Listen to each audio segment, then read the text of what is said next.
चाहते हैं, हम आज देखना चाहते हैं कि what do you mean by average velocity और इंस्टेंटेनियस वेलोसिटी। ठीक है, हम आज इंस्टेंटेनियस वेलोसिटी और एवरेज वेलोसिटी की बात करें। सबसे पहले मैं यहाँ पर हेडिंग डालता हूँ एवरेज वेलोसिटी। ठीक है, तो सबसे पहले अपन ने यहाँ पर हेडिंग डाली average velocity. Now what do you mean by this average velocity? Average velocity होता क्या है? So average velocity is the total displacement upon total time. याद करो, एवरेज स्पीड के अंदर अपन ने total distance upon total time किया। ठीक है, पूरा डिस्टेंस निकाला, उसको डिवाइड कर दिया पूरे टाइम से, तो हमें क्या निकल के आया? एवरेज स्पीड निकल के। अगर ऑन दी अदर हैंड हमें एवरेज वेलोसिटी कैलकुलेट करना होगा तो हम पूरे जर्नी के लिए एवरेज वेलोसिटी निकालने के लिए हम नेट डिस्प्लेसमेंट निकालेंगे। क्या निकालेंगे? Net displacement. बहुत ही इजी कॉन्सेप्ट है बेटा, बहुत ही इजी कॉन्सेप्ट है। जब भी हम एवरेज वेलोसिटी निकालेंगे हम उसके लिए नेट डिस्प्लेसमेंट कैलकुलेट करेंगे और उस नेट डिस्प्लेसमेंट को डिवाइड कर देंगे टोटल टाइम से। किससे डिवाइड कर देंगे? टोटल टाइम से डिवाइड कर देंगे। So net displacement upon total time will give the average velocity. अगर यहीं पे एवरेज स्पीड का फॉर्मूला मैं कंपैरिजन में डालूं तो एवरेज स्पीड का फॉर्मूला होता था टोटल डिस्टेंस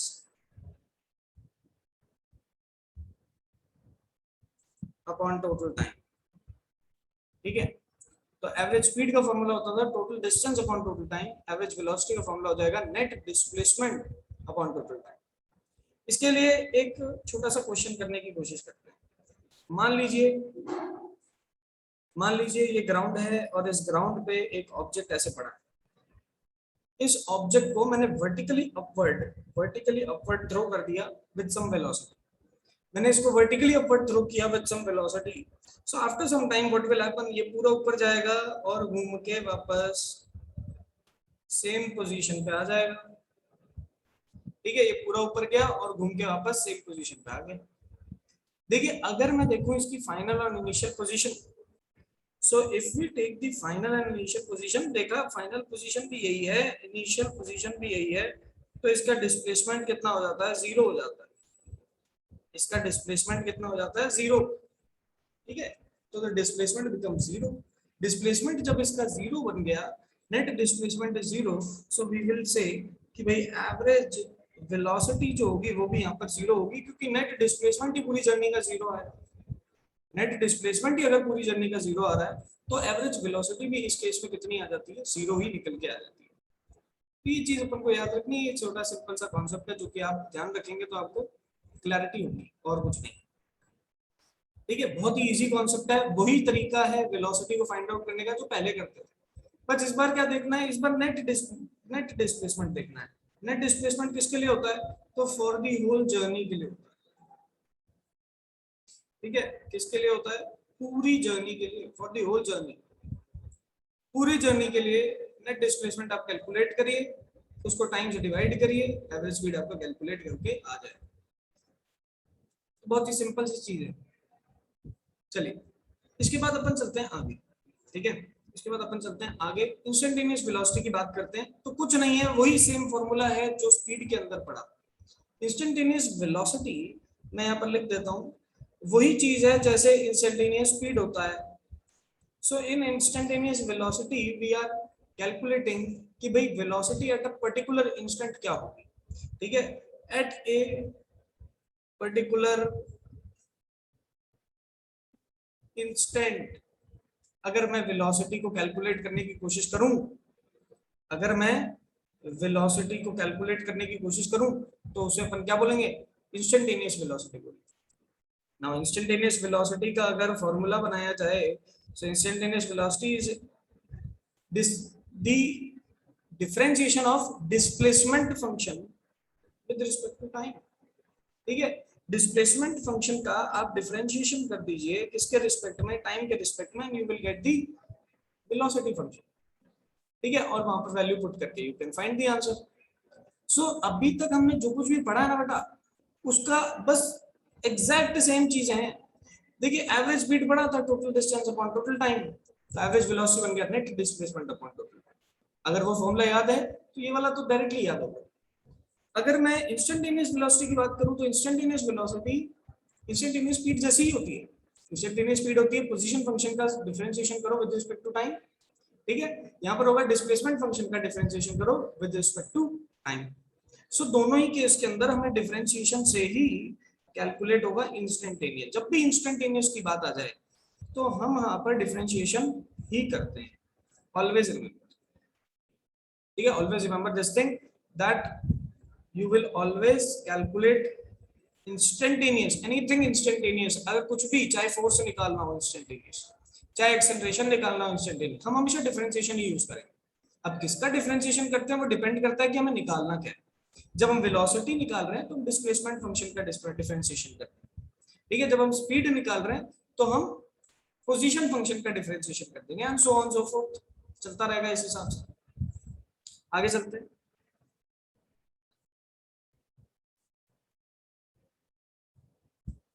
आगे चलते हैं, कुछ ग्राफ्स देखते हैं, ठीक है। कुछ ग्राफ्स देखते हैं। ग्राफ देख के अपन आज नॉन यूनिफॉर्म मोशन को शुरू करेंगे। अभी तक हमने जो भी मोशन देखे हैं ना, गाड़ी चल रही थी, बाइक चल रही है, पत्थर फेंका, इन सभी के अंदर हमने ये देखा कि गाड़ी की स्पीड कांस्टेंट है, ठीक है। गाड़ी की स्पीड एक पर्टिकुलर इंस्टेंट में कांस्टेंट रहती है, ये सब की बात की।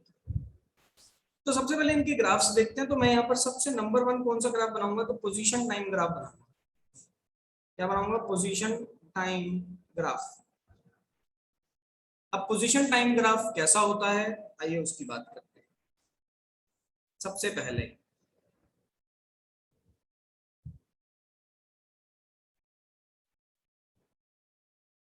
ये मैंने बनाया पोजीशन, ये बनाया टाइम। अब अगर मैं पोजीशन टाइम ग्राफ को ऐसा बना दूं, एकदम हॉरिजॉन्टल, तो ये पोजीशन टाइम ग्राफ किसको रिप्रेजेंट करता है, कोई बता सकता है, एनीबॉडी? कोई भी मुझे बता सकता है कि ये पोजीशन टाइम ग्राफ किसको रिप्रेजेंट करता है? रेस्ट को करता है, मोशन को करता है, यूनिफॉर्म मोशन को करता है, पार्टिकल चल रहा है, रुका हुआ है, क्या बता सकते हैं हम इससे? नमन, नमन सिरोलिया। सर पार्टिकल कांस्टेंट है। पार्टिकल कांस्टेंट है? Yes sir. बेटा कांस्टेंट तो कुछ नहीं होता, कांस्टेंट नहीं कह सकते हम। Yes, anybody else? यस, कौन बताएगा? अपेक्षा बताओ, क्या कह सकते हैं हम इसको देख के? सर कांस्टेंट स्पीड नहीं बताया था आपने। Speed,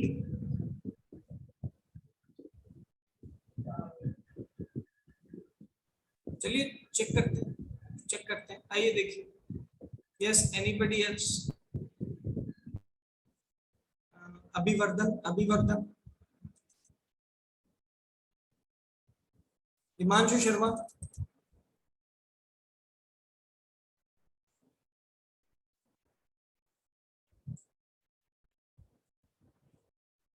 Sumit Naval. Particle constant speed से चल रहा है। कांस्टेंट स्पीड से, देखिए यहाँ पर हमें सही आंसर स्क्रीन पे लिख दिया है, लेकिन स्क्रीन पे लिखना अलाउड नहीं है। मैंने बोला है आपको, बार बार बोला है कि चीज don't write on the screen. Sir मेरी आवाज ही नहीं आ रही थी जब बोल रहा था मैं। तो आप ये ध्यान रखें, देखिए मैं डिफरेंट डिफरेंट टाइम पे पोजीशन देखता हूँ, मैं अलग अलग टाइम पे पोजीशन देखने की कोशिश की।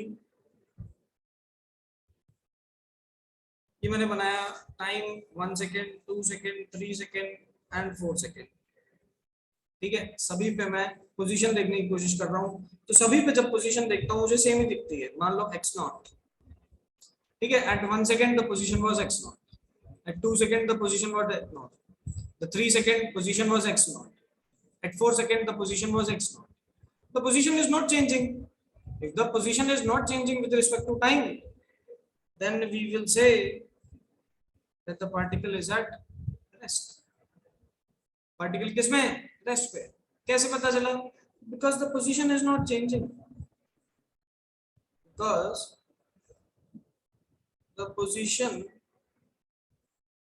is not changing because position जो है वो यहाँ पर चेंज नहीं हो रही,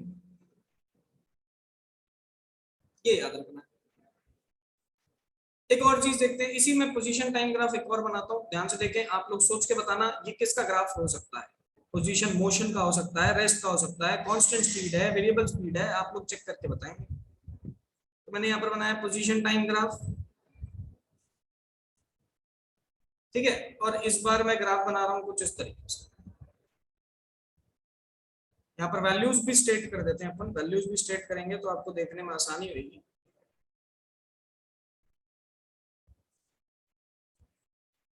ठीक है, वैल्यूज कुछ इस तरीके से हैं, this is 1 second, 2 second, 3 second, ये टाइम सेकेंड्स में, एंड पोजीशन मीटर्स में है तो ये बोलते हैं 1 metre, 2 metre and 3 metre. Now what type of graph is this, कौन बता सकता है? ये रेस्ट का ग्राफ है, मोशन का है, यूनिफॉर्म मोशन है, नॉन यूनिफॉर्म मोशन है, एक्सेलरेटेड है, क्या है? वेलोसिटी यहाँ पर कैसी है? वेलोसिटी कांस्टेंट है, वेरिएबल है, क्या है? Yes, Abhivardhan. Sir uniform motion. Uniform motion, why we can say this as uniform motion? हम क्यों इसे यूनिफॉर्म मोशन कह सकते हैं? Shivani, why we can say this as uniform motion?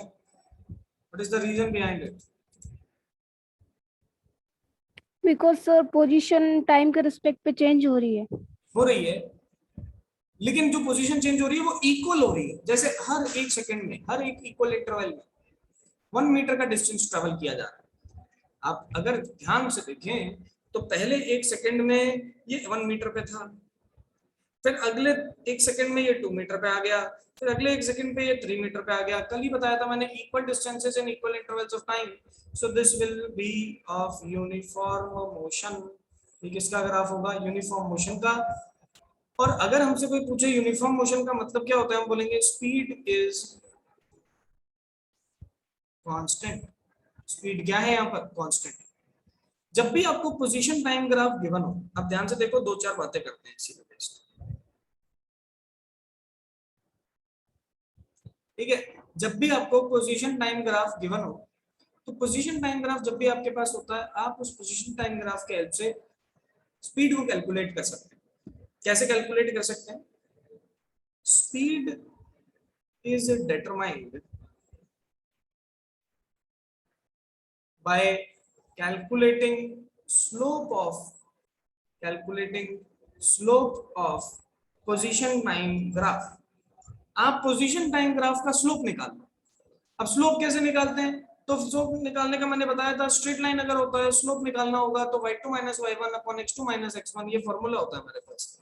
कैसे? y2 - y1 अपॉन में x2 - x1 is equal to slope. अब देखिए यहाँ पर मैं कोई भी 2 कोऑर्डिनेट्स उठा लेता हूँ, ये उठाता हूँ, ये उठाता हूँ। इसका कोऑर्डिनेट दिखा 3 - 3, इसका दिखा 1, 1। स्लोप निकालेंगे तो y2 - y1 upon x2 - x1, क्या आंसर आ रहा है? 1 मीटर पर सेकेंड। तो स्लोप आप चेक कर लो, आपको स्पीड के बारे में आइडिया लग जाएगा। And this is very very very important. Whenever you want to check what is the speed of the particle using graph of the position time graph, what you will do, you will calculate the speed by calculating the slope. You calculate the slope and you can calculate the speed of the particle. आप slope निकालिए, speed अपने आप वहां से calculate हो जाएगा। इस चीज की बात रखें आप, सिंपल सीधी सी बात, क्लियर है? ठीक है, स्लोप यहां से आप कैलकुलेट कर लेंगे, कोई दिक्कत वाली बात इसमें नहीं है। आइए इसी के बारे में और बात करते हैं। अगर मैं ग्राफ, पोजीशन टाइम ग्राफ एक और बना रहा हूं, आपसे मैं पूछूंगा कुछ एक चीज, ऑप्शंस भी दूंगा, आप लोग मुझे उन ऑप्शन से चेक करके बताएंगे कि क्या आंसर आ रहा है। ये फिर से मैंने एक पोजीशन टाइम ग्राफ बनाया, x एंड t, ठीक है। अब इस पोजीशन टाइम ग्राफ को मैं कुछ इस तरीके से बना रहा हूं, ये ऐसा, this is the position time. मैंने कर्व कर दिया, जैसे ही आपको कर्व्ड ग्राफ दिखे, पोजीशन टाइम ग्राफ जैसे ही आपको कर्व्ड दिखे, एक चीज तो दिमाग में आ जाती है कि सर अब ये नॉन यूनिफॉर्म हो गया।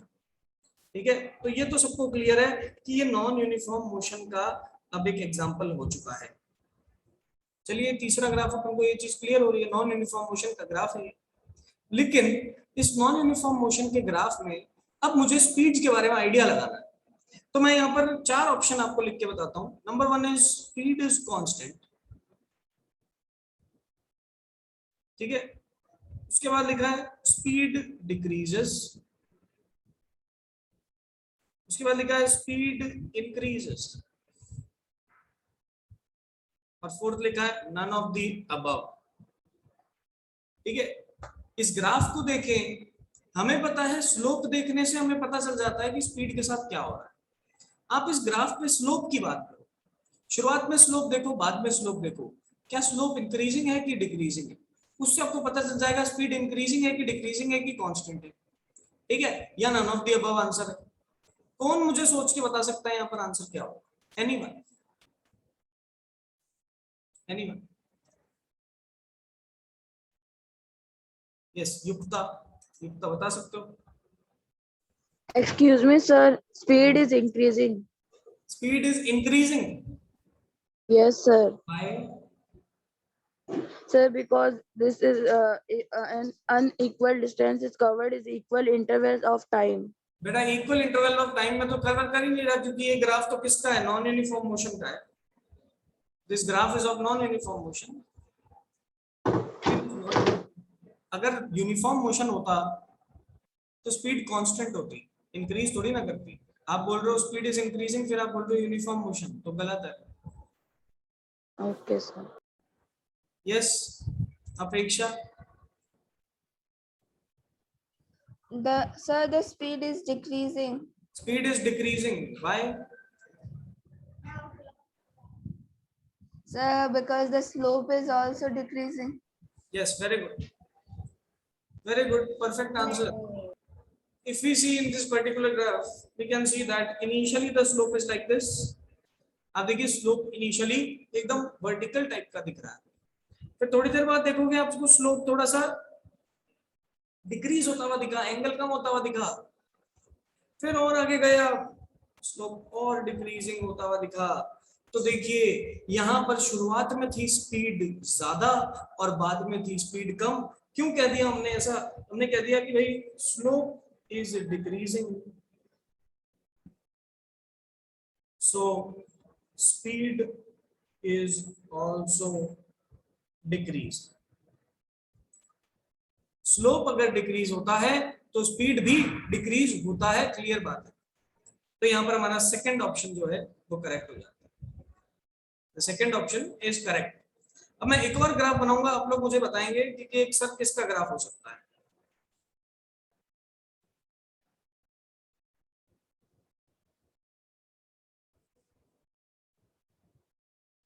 Position time graph, but now the graph is like this.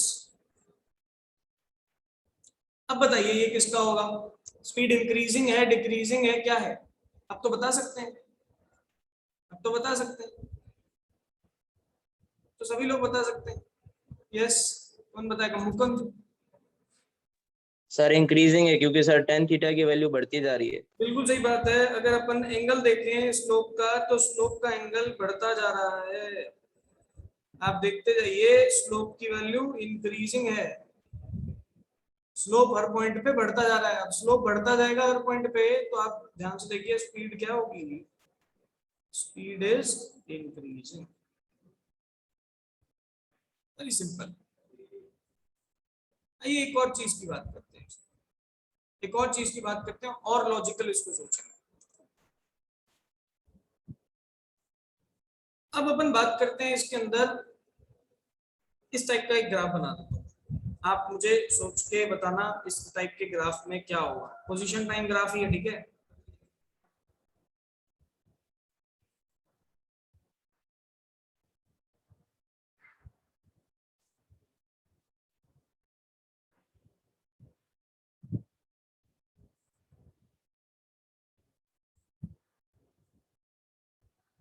This is the graph. What is happening in this graph? इस ग्राफ में क्या हो रहा है? स्लोप इंक्रीजिंग है, स्लोप डिक्रीजिंग है, क्या है?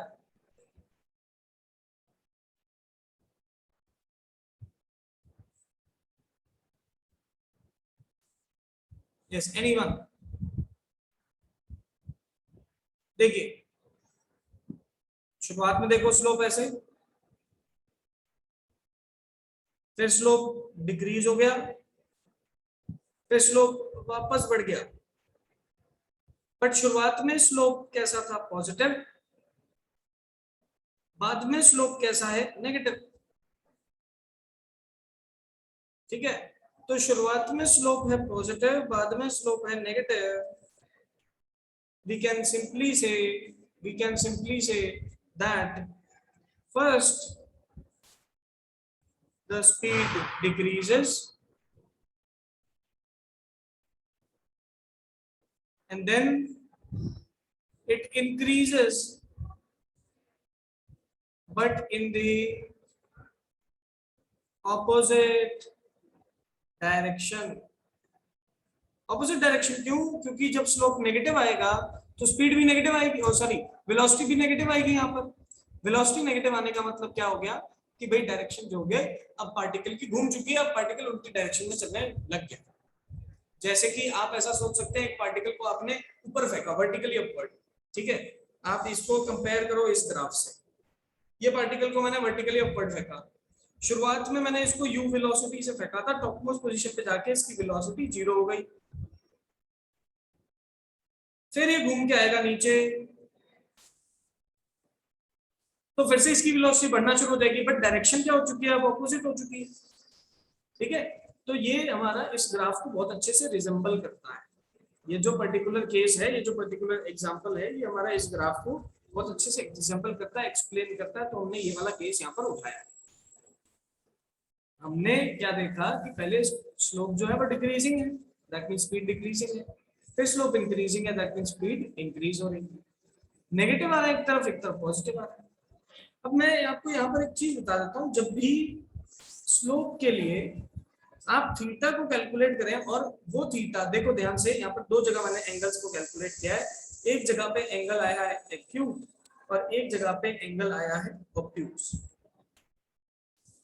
जब एंगल एक्यूट आए तो आप ध्यान रखें that the slope is positive, और जब एंगल ऑब्ट्यूज आए तो आप ध्यान रखें स्लोप इज नेगेटिव। ठीक है, तो ये चीज आपको ध्यान रखनी है। नेगेटिव स्लोप का मतलब क्या हो गया? डायरेक्शन ऑपोजिट हो गई। नेगेटिव स्लोप का मतलब हो गया डायरेक्शन ऑपोजिट हो चुकी है। पहले डायरेक्शन कुछ थी, अब डायरेक्शन उसके ठीक ऑपोजिट हो चुकी है। तो बताइए ये चीज सबको क्लियर हुआ कि नहीं? Yes everyone. ये हमने 5-6 एग्जांपल क्लास में आज के देखे हैं, क्या सबको क्लियर हुए कि नहीं हुए? बताइए सभी 11th class students, tell me.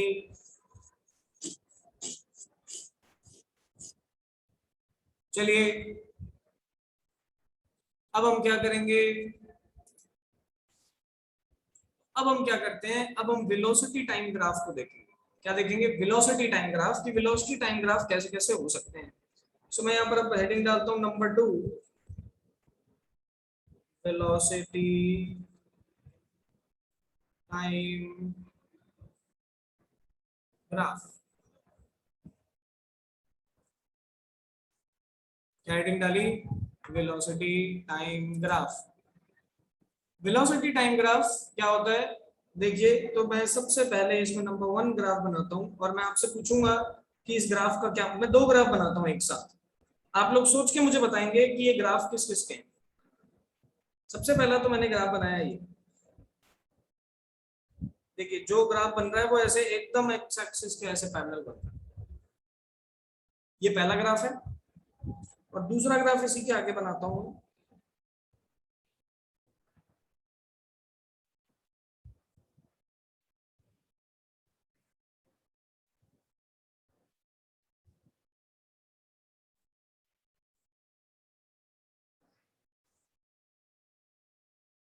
चलिए 2 ग्राफ मैंने आपको बना के बताए हैं, दोनों ही हॉरिजॉन्टल ग्राफ हैं, लेकिन एक एक्स एक्सिस के जस्ट ऊपर है और एक है थोड़ी सी दूर। दोनों ही horizontal graphs. My question is कि ये दोनों ग्राफ किस किस चीज को रिजेंबल करते हैं? कौन बता सकता? यस सुमित। सर एक में वेलोसिटी 0 है, एक में सेम है। एक में सेम, बिल्कुल सही, बिल्कुल सही। फर्स्ट की बात करें तो देखो 0 पे हमारा ग्राफ है और 0 ही वेलोसिटी है, वेलोसिटी चेंज हो ही नहीं रही, वेलोसिटी 0 है। जब वेलोसिटी 0 है और चेंज भी नहीं हो रही, 0 ही रह रही है, तो मतलब आपका पार्टिकल चल ही नहीं रहा, चल ही नहीं रहा है, तो ये किसका ग्राफ हो गया? रेस्ट। अगर मैं दूसरे ग्राफ की बात करूं तो इस दूसरे ग्राफ में देखो वेलोसिटी की वैल्यू कुछ ना कुछ है, कुछ ना कुछ है, लेकिन वो वेलोसिटी की वैल्यू जो है वो चेंज नहीं हो रही, जो भी वैल्यू थी वो वैल्यू चेंज नहीं हो रही है, उतनी की उतनी है। तो हम यहाँ पर क्या बोलेंगे कि ये पार्टिकल है मोशन में, लेकिन मोशन कैसा है? कांस्टेंट वेलोसिटी के साथ। मोशन कैसा है? कांस्टेंट वेलोसिटी के साथ। ठीक है, तो एक था रेस्ट, एक था मोशन, और वो मोशन कैसा था? With constant velocity. कोई मुश्किल वाली बात नहीं है, आप लॉजिकली चलें तो बहुत आसानी से इसको समझ सकते हैं। एक और ग्राफ बनाता हूं, आप लोग सोच के बताएंगे मुझे उसका answer.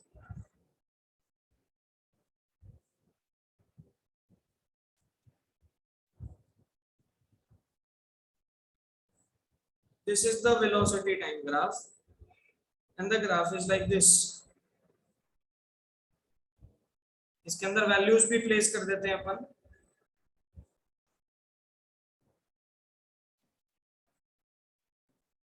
One second, 2 second, 3 second, 1 metre per second, 2 metre per second, 3 metre per second. यहाँ वेलोसिटी मीटर पर सेकेंड में, टाइम सेकेंड्स में। ये हमें ग्राफ प्रोवाइडेड है। इस ग्राफ को देख के हम क्या बता सकते हैं, हम पहले उसके बारे में बात करते हैं। देखिए इस पर्टिकुलर ग्राफ में हम ये देख सकते हैं कि हमारी जो वेलोसिटी है, पहली बात तो आप हर जगह पे देखो, हर एक सेकंड में वेलोसिटी की वैल्यू बढ़ी हुई दिख रही है। पहले 1 मीटर पर सेकंड थी, फिर 2 मीटर पर सेकंड थी, फिर 3 मीटर पर सेकंड हो गई। That means the velocity is increasing at a constant rate. कैसे रेट पे? कांस्टेंट रेट पे। या फिर मैं बोलूं the velocity is increasing at a constant rate। और इस कांस्टेंट रेट को ही, इस rate of change of velocity को ही हम क्या कहते हैं? एक्सेलरेशन कहते हैं। इस rate of change of velocity को ही हम क्या कहते हैं? एक्सेलरेशन कहते हैं। तो कोई भी हमसे पूछे कि what do you mean by acceleration, और एक्सेलरेशन की वैल्यू कैसे निकालेंगे, या एक्सेलरेशन क्या होता है, तो बेटा rate of change of velocity acceleration होता है। कितने रेट से एक्सेलरेशन चेंज, वेलोसिटी चेंज हो रही है। ठीक है, अब कैसे निकाला जाता है तो वो हमारी कल की क्लास का टॉपिक होगा। कल की क्लास में हम शुरुआत ही कहां से करेंगे? एक्सेलरेशन से। अभी तक सिर्फ अपन को ये जो डिफरेंट ग्राफ्स हमने बताए हैं, ये सबको क्लियर होने चाहिए। अगर किसी को इन ग्राफ्स में कोई भी डाउट है तो हैंड रेज कर दीजिए। आज की क्लास में हम बस इतना ही करेंगे।